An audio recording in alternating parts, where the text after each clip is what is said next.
Aa, bu yerdeki yapışkan şey de ne? Hey lol, gelip baksana. Ben bunun ne olduğunu biliyorum. Bu slime. Böyle yapış yapış bir şey. Ve oynaması da çok zevkli.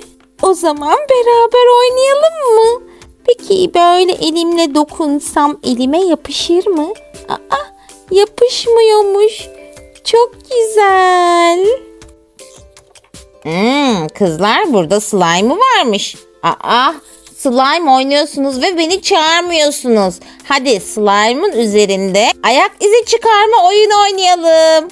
Bakalım kimin ayak izi daha güzel çıkacak. Bakın, benim ayaklarım kocaman. Lol, senin ayaklarına bakalım bir de. Minicik. Hiç de bile, benim ayaklarımın izi daha güzel. Minik minik ayaklarım var benim. Senin ayak izini bozacağım ben. Senin ayak izine kendi ayak izimi koyuyorum. Ay, kafası çıktı bunun ya. Aslında ben sadece elimi sürmek istiyorum buna. Ayağıma yapışırsa ben de oradan kıpırdayamazsam diye çok korkuyorum. Ay, iki elimi birden sokayım. Bununla oynamak bir harika. Çok güzel. Bununla yuvarlak bir şekil verebilirim belki. Gerçekten bayıldım. Ay, yuvarlayalım. Yuvarlayalım. Daha çok yuvarlayalım. Evet, kocaman bir slime küresi yaptım. İşte şimdi bunun üzerine çıkabilirim.